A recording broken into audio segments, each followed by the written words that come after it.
ভাত খেতে তো ভালোই লাগে, কিন্তু পেটটাও তো দিন দিন বাড়ছে। তাহলে ভাতের বদলে রুটিটাই খায়। কিন্তু রুটি তো ভাতের মতো এত সহজে হজম হয় না। তাছাড়া কোনটা যে খাওয়া ভালো, ভাত খাবো না রুটি? এই ভাত ও রুটি নিয়ে কনফিউশন আমাদের সকলের মধ্যেই রয়েছে। এই ভিডিওর মধ্য দিয়ে আপনার সব কনফিউশন দূর হয়ে যাবে। এছাড়া কিভাবে ভাত ও রুটি রান্না করলে আরও বেশি পুষ্টি পাবো, সেটিও এই ভিডিওর শেষ অংশে বলা আছে। তাই ভিডিওটি স্কিপ না করে অতি অবশ্যই শেষ পর্যন্ত দেখুন। Hello friends, welcome to my channel. Let's continue the video. ভাত এবং রুটি আমাদের দুটি প্রধান খাদ্য। আমরা এক বাটি ভাত ও দুটি মিডিয়াম সাইজের রুটির মধ্যে তুলনা করলে দেখতে পাবো ভাতের মধ্যে রয়েছে 230 ক্যালোরি, সেখানে রুটিতে 200 ক্যালোরি। প্রোটিন রয়েছে ভাতে 4.5 গ্রাম, রুটিতে 7 গ্রাম। ফ্যাটের পরিমাণ ভাতে 0.7 গ্রাম ও রুটিতে 1.4 গ্রাম। আয়রনের পরিমাণ ভাত ও রুটিতে সমান থাকলেও পটাশিয়াম, ম্যাগনেসিয়াম, ক্যালসিয়াম, ফসফরাস, জিঙ্কের পরিমাণ ভাতের তুলনায় রুটিতে অনেক বেশি। অর্থাৎ পুষ্টিগুণের বিচারে রুটি ভাতের তুলনায় কিছুটা এগিয়ে। রুটি ও ভাত দুটোর মধ্যেই থাকে কার্বোহাইড্রেট, যা আমাদের দেহের শক্তির প্রধান উৎস। কিন্তু রুটি ও ভাতের মধ্যে থাকা এই কার্বোহাইড্রেট একই প্রকারের নয়। ভাতের মধ্যে থাকে সিম্পল কার্বোহাইড্রেট ও রুটির মধ্যে থাকে কমপ্লেক্স কার্বোহাইড্রেট। এই দুই কার্বোহাইড্রেটের পার্থক্যটা বুঝে নেওয়া যাক। ফুলের মালাতে যেমন একটি টাইপের ফুল সংখ্যায় অনেকগুলি থাকে, একই রকম কিছু চিনির অণু নিয়ে যে শৃঙ্খল বা চেনটা গঠিত হয় তাকে কার্বোহাইড্রেট বলে। ভাতের মধ্যে অর্থাৎ সিম্পল কার্বোহাইড্রেটে চিনির অণুর সংখ্যা কম থাকে, ফলে চেনটি অনেক ছোট হয়। কিন্তু রুটির মধ্যে অর্থাৎ কমপ্লেক্স কার্বোহাইড্রেটে চিনির অণুর সংখ্যা বেশি থাকায় চেনটি অনেক দীর্ঘ হয়। আমাদের শরীর পাচন ক্রিয়ার মাধ্যমে এই চেনকে ভেঙে কার্বোহাইড্রেট থেকে শক্তি অর্জন করে। এই চেন যত ছোট হবে আমাদের শরীরের তাকে ভাঙতেও তত কম সময় লাগবে, আর চেন যত বড় হবে তাকে ভাঙতেও তত বেশি সময় লাগবে। এই জন্যই ভাতের মধ্যে থাকা সিম্পল কার্বোহাইড্রেট সহজে কম সময়ে হজম হয়ে যাওয়ায় ভাতের মধ্যে থাকা পুরো এনার্জিটা অল্প সময়েই শেষ হয়ে যায়। উল্টো দিকে রুটিতে থাকা কমপ্লেক্স কার্বোহাইড্রেটকে ভাঙতে শরীরের বেশি সময় লাগায় একটু একটু করে এনার্জি অনেকটা সময় ধরে শরীর পেতে থাকে।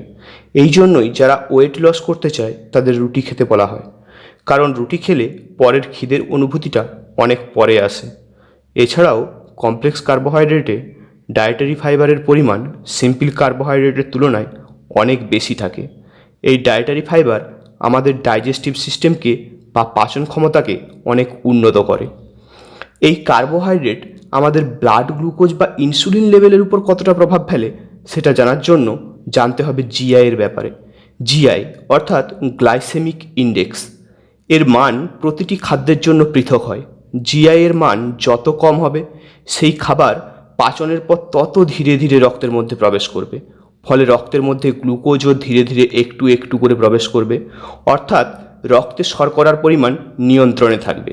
জিআই এর মান বেশি হলে উল্টো ঘটনা ঘটে, অর্থাৎ রক্তের মধ্যে দ্রুত অনেকটা পরিমাণে গ্লুকোজ প্রবেশ করে, যার জন্য রক্তে শর্করার পরিমাণ হঠাৎ করে বেড়ে যায়। এই জন্যই ডায়াবেটিস রোগীদের ভাতের বদলে রুটি খেতে বলা হয়, কারণ ভাতের জিআই যেখানে 73 সেখানে রুটির জিআই 62। এখন একটা ট্রেন্ড আসছে গ্লুটেন ফ্রি ডায়েটের। এই গ্লুটেনটা কি? গ্লুটেন হলো এক ধরনের প্রোটিন যা গম বা আটার মধ্যে থাকে, কিন্তু চালের মধ্যে থাকে না। এই গ্লুটেনের জন্যই আটা জল দিয়ে মাখানোর সময় আঠা আঠা ভাবটা আসে ও সেঁকার সময় রুটি ফুলে ওঠে। অনেকের রুটি সহ্য হয় না। এর দুটি কারণ হতে পারে। এক, হুইট অ্যালার্জি। যাদের রুটি খেলে অ্যালার্জির সমস্যা হয় তার জন্য দায়ী এই গ্লুটেন। দুই, সেলিয়াক ডিজিজ। এই রোগে আমাদের পাচনক্রিয়া ব্যাহত হয়, অর্থাৎ খাবার ঠিকমতো পাচিত ও শোষিত হয় না, কারণ এই রোগ ক্ষুদ্রান্তের ভিলাইকে নষ্ট করে দেয়, যা আমাদের খাদ্য থেকে পুষ্টি শোষণে সহায়তা করে। এই রোগে আক্রান্তদের গ্লুটেন একেবারেই হজম হয় না, তাই এদের রুটি খেতে বারণ করা হয়। একটা কথা মাথায় রাখবেন, হুইট অ্যালার্জি আর সেলিয়াক ডিজিজ কিন্তু এক নয়। হুইট অ্যালার্জি অনেকেরই দেখা যায়, কিন্তু সেলিয়াক ডিজিজ খুব কম জনেরই হয়, তাই রুটি হজম না হলেই অযথা আতঙ্কিত হবেন না।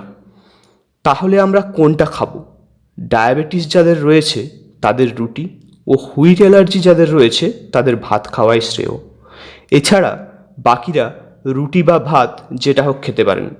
সব থেকে ভালো হয় রুটি ও ভাত দুটোই একসাথে মেনুতে রাখলে। শুধু পরিমাণটা ঠিক রাখুন, অর্থাৎ রুটি যেমন আমরা একটা নির্দিষ্ট সংখ্যাতেই গ্রহণ করি, একই রকম ভাতেরও একটা নির্দিষ্ট পরিমাপ রাখুন। আপনারা যদি আপনাদের প্রতিদিনের খাবার এই ভাত ও রুটিকে আরও পুষ্টিকর করতে চান, তাহলে গমের আটার পরিবর্তে মাল্টিগ্রেন আটা বা জোয়ার, বাজরা, রাগির আটা আলাদা আলাদা করে কিনে গমের আটার সাথে মিশিয়ে রুটি বানান। এতে রুটির যেমন পুষ্টিগুণ বাড়ে, তেমন হজমও সহজে হয়। আমরা যে চালের ভাত খাই তাকে হোয়াইট রাইস বলে। চালকে পালিশ ও স্লিম করে এই হোয়াইট রাইস বানানো হয়, যার ফলে এর অনেক পুষ্টিগুণ নষ্ট হয়ে যায়। তাই যদি আপনার বাজেটের মধ্যে থাকে, তাহলে এই হোয়াইট রাইসের পরিবর্তে সেমি ব্রাউন রাইস বা ঢেকি ছাটা চাল ব্যবহার করুন। এই সমস্ত প্রোডাক্টের লিঙ্ক নিচের ডেসক্রিপশনে দেওয়া আছে। ভাত না রুটি, আপনার কোনটা পছন্দ? বা এই সম্বন্ধে কোনো মতামত থাকলে কমেন্ট করে জানান। ভালো থাকুন, সুস্থ থাকুন। Thank you for watching this video.